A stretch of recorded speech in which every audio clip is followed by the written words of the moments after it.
Hello, folks. I have two very wonderful things to share with you today. And my name is Sehaam Cyrene at Better Conversations. The two exciting things, one is talking about the Who energy model that I designed specifically for our course Leaders Who Coach. I want to talk to you a little bit about that, and I hope that gives you potentially a reframe for how you're seeing yourself as a leader. And then the second thing, I'm going to keep a little secret for the moment. So let's get into this. If you've got any questions as I'm sharing this, please do drop them in the comments or the chat. Say hello. I'd love to get your feedback and thoughts on this, whether you feel like this is a useful model for you that you can use. So the question that I want to address today is that very often when we ask our direct reports to do something or we're delegating something, we may experience poor follow through or it not happening at all. And so I want to talk about why that is. And there could be a number of blockers, and we'll get into those in a moment. But there typically isn't enough emotional commitment or ownership. And we have a tendency to jump in and tell people what to do. But the real issue sits here is it's probably not that they can do it. They're probably capable of doing it. They are probably capable of planning and knowing exactly what the steps are to complete a certain task. But there is an emotional blocker, and that may be because they just don't feel very attached to the task. They can't see how it leads them to something better, or there isn't sufficient ownership of the task. Maybe it's something that you created or started and are now handing over, and they don't have enough of a ownership over it for many different reasons. So when we have this situation, it tends to cause a sort of tightening up of, okay, now I've got to have a really difficult conversation with them about why they didn't do the work. And then we get into this territory of wanting to say something but not trusting ourselves, or worrying about how they might respond to what we are asking of them, or we could just be downright frustrated or annoyed that they haven't done what we asked, when clearly we had a conversation and we were both aligned and you were going to go away and do it. So what is going on here? All right, there could be a couple of things that we're not doing or we are doing that are unhelpful. The first thing that we might be doing that's unhelpful is we're jumping in too soon with solutions. So it's often the case. So we might hold this meeting and we jump straight into, where's this project at? What's the status? Nothing very much has moved. I haven't really had a chance to get to do it. I've been too busy. Whatever the reasons are. And so we jump in with, well, have you spoken to so-and-so? Did you look at that report? Have you made a plan or started thinking about that? And what we haven't done is created an inviting condition for them to open up about why this thing hasn't happened. We've jumped in with our assumptions, and we're immediately back into that territory of telling them what to do. Now, you may well have a really great idea or approach or something that worked for you that you want to impart or share with them.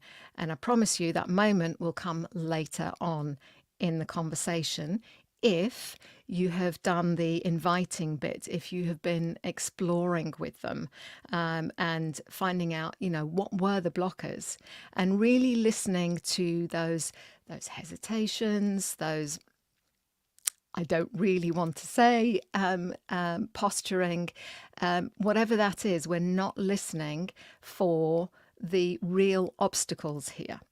And the problem with jumping in too quickly with a solution is that we don't allow for this. we shut down. If you think about it for yourself, when you've been stuck on something and you went to your boss and you shared something and they sort of broadcast at you, well, I didn't really get a chance to say very much. I'm still detached. I'm not going to put this up my priority list, because I still don't have an emotional attachment to it. I've got no ownership. It's not really my thing. So because we've jumped into solution mode, we have failed to listen to what the real blockers are. And that requires a certain amount of slowing down, asking the right questions, really simple questions. They don't have to be complicated or fancy. Just open up the space. Tell me what's going on with it, or where are you at with it, and how are you finding it. Questions that are really open, not loaded, just really simple, curious, inquisitive questions. And by inviting that conversation, we're actually giving the blocker an opportunity to be aired and looked at and pulled apart and decide whether that was really important, or that maybe that's not so important after all. So by asking these questions and creating some conversation around it, we actually create a bit of an energy shift. And so the thing that I want you to bear in mind here is that if you can imagine a spectrum, at one end you've got a negative mindset about where you're at and this project and work that you've got to do, and where you actually need to be, and that positive mindset. Now, as leaders, our role is to avoid taking over and telling people what to do, because that doesn't create accountability. And we're all after accountability, and we all want our people to own more stuff and feel passionate about it. So this is the way that we do it. We create space for people to think through what the problem is and create that shift for them. So just bear with me. I'm going to pull up the Who energy model for you to see and explore with me. Now, one would say that it would be good to have had this set up in advance, but I had to drop off a daughter for her exams today, so that threw me a little bit off course. Let me pull up the model. Just bear with me.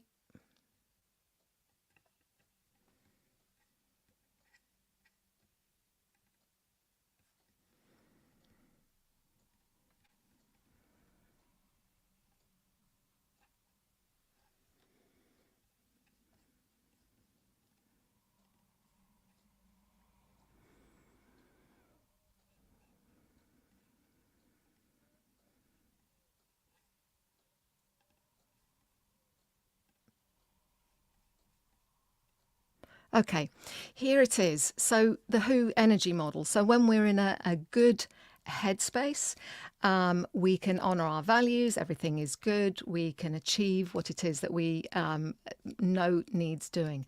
But when we're having a rubbish day, our values feel compromised. We doubt ourselves. We're not sure of our abilities. That emotional commitment I've been talking about isn't there. And we might have some really confused thoughts, which could be along the lines of, you know what, it's not my project. I'm not really that interested in it. And I'm a bit annoyed at you for making me do this. So lots of mixed up feelings. So let's just play that again. Where we want people to be is have a strong sense of who they are, because when we're valuing and honoring our personal values, I love to get stuck in. I love to connect with people. I love to collaborate or be creative, whatever it is that's important to someone. If that isn't being honored in the task, we're not likely to do it. If we don't believe in ourselves, or we don't get a sense that you as our boss believe in me and think that I know what to do, then I'm not going to commit to doing the work. My confidence is being knocked, and and as I said, there's not the emotional commitment, and there isn't the clarity of thought or action. I'm just a bit too emotionally charged and triggered by our exchange right now to really uh, give it any time. So we really want to, as leaders, create that shift, that energy shift for them from here, from a state of negative to a state of positive. So really, and this underpins everything that we do as leaders who coach.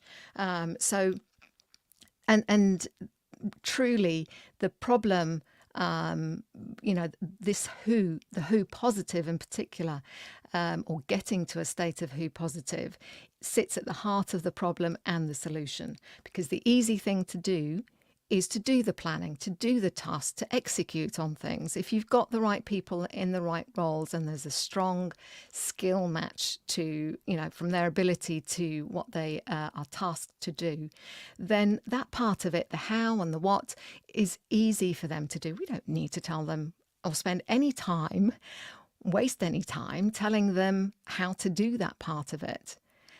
Our role as a leader is to empower people and inspire them to achieve those things for themselves. And so that's why it's holding this model and thinking about your next conversation. Am I really holding this person at the center, or am I talking at them and telling them what to do?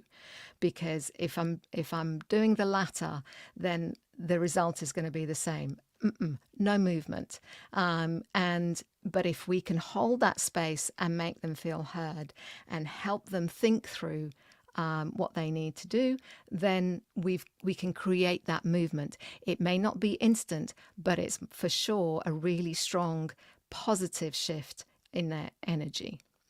And it deepens the connection between you and the individual. Okay, so what questions or phrases can you use to address their who positive, right? To get them into a who positive state. So holding that who positive in mind, think about asking a question. Why is this important? Or why could this be important? Or any variation of that depending on the scenario that you're dealing with. So that's a question that gets straight to the issue about their values. Are their values being compromised? Asking them, why is this important? Gives them an opportunity to think about, it's important to me because my relationships are important in this team. I really love this team and I want this to be an excellent output. I want to contribute to my team's success. So that is tapping into their values, a really powerful, grounding and validating thing to create in someone. So already just with that question, and if there is only one question, this is the question to ask, okay? All right, so for doubting themselves, here's a suggestion. When they're doubting themselves, we can ask them, what's brought you to this conclusion? An extension of that would be, how true is that? So what's brought you to this conclusion? Why do you think people don't see the value in you speaking up in the meeting? And really looking for evidence. That's another thing that we do as leaders who coach. We learn to seek out the evidence as a way of determining the truth for somebody.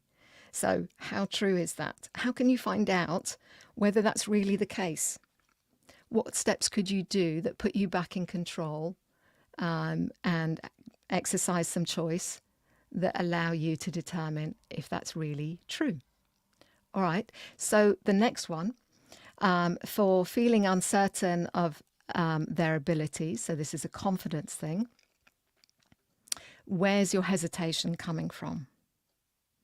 It's a little bit like doubting themselves, but it's opening up and inviting more of a discussion, a surfacing of things that may be a little bit more protected in their mind. And when have you felt this before? To just dive into it a little bit more. Let's play around with that. Let's see what's really going on here.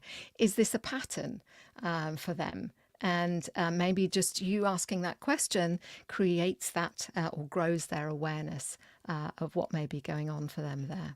Okay, The next one, feeling for when they're feeling emotionally detached. How about what would stronger alignment with your goals look like? So let's tie this activity, this really boring, tedious task, with where you actually want to get to longer term.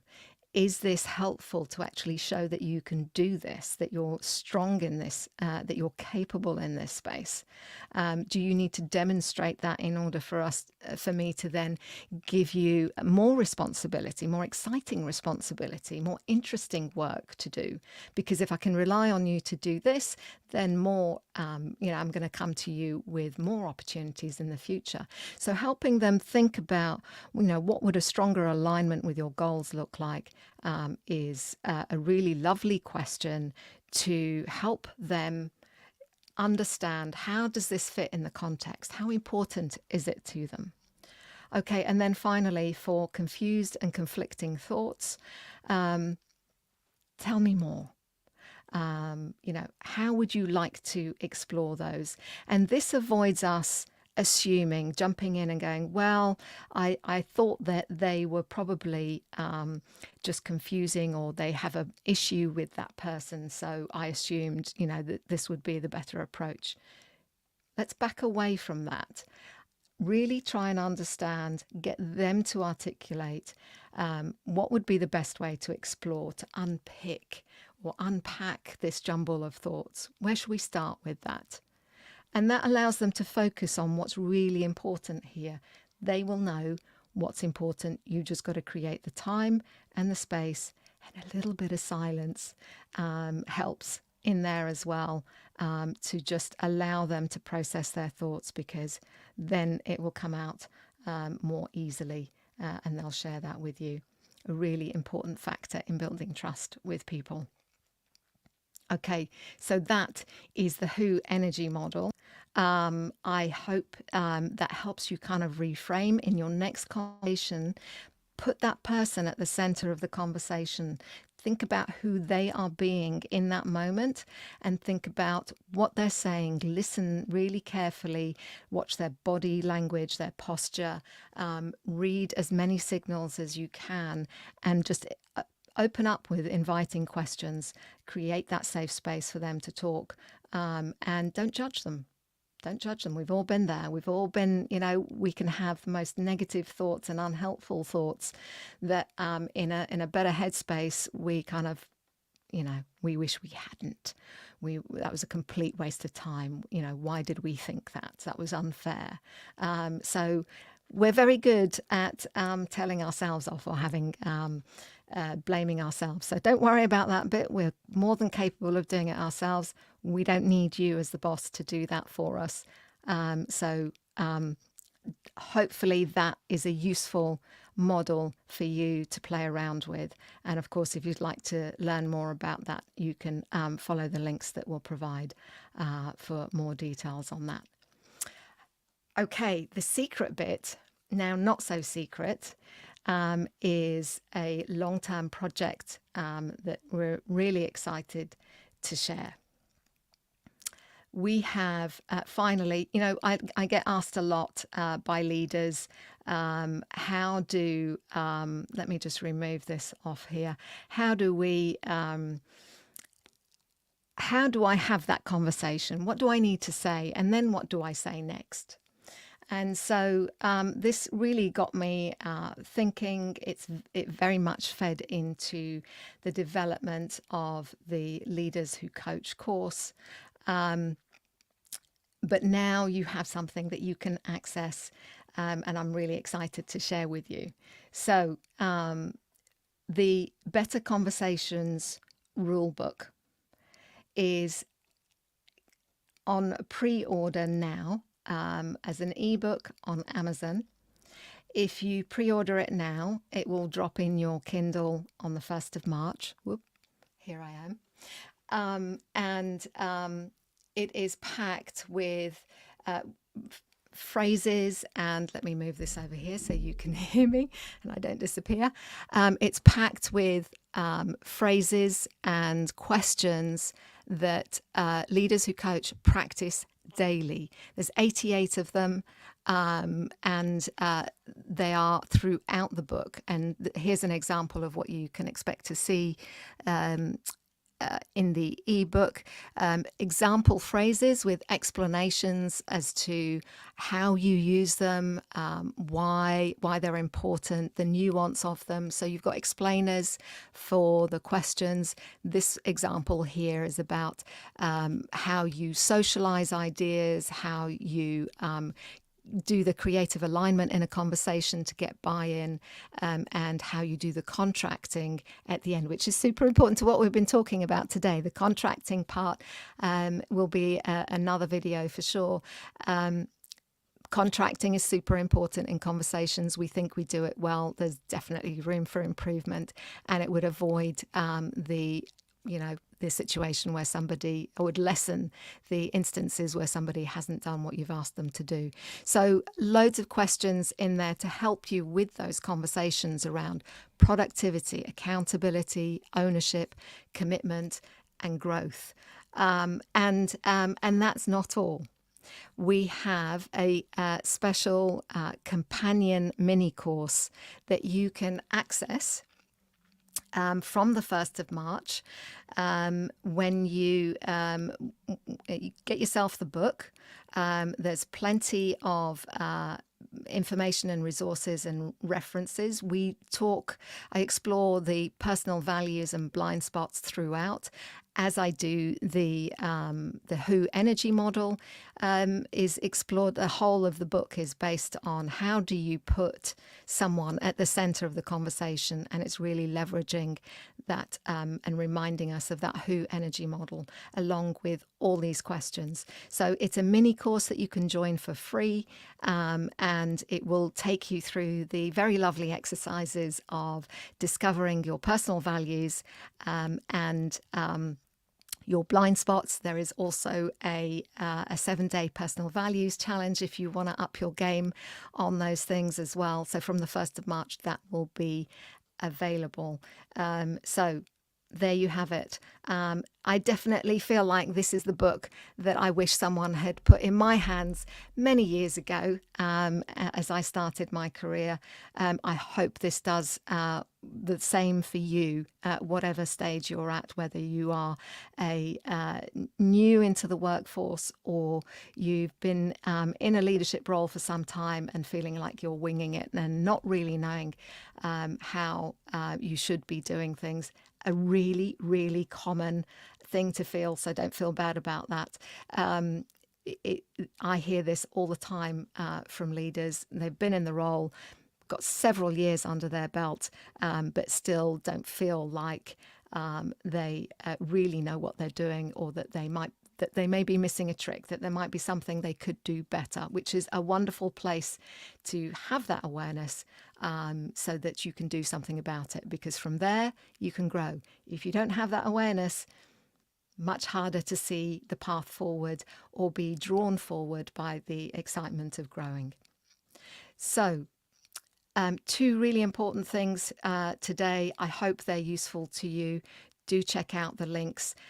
If this has been helpful, give it a thumbs up and do share it with folks you work with. It might just transform and slow you down, help you think about how you could be and show up in those conversations much, much better for yourself and for your team members.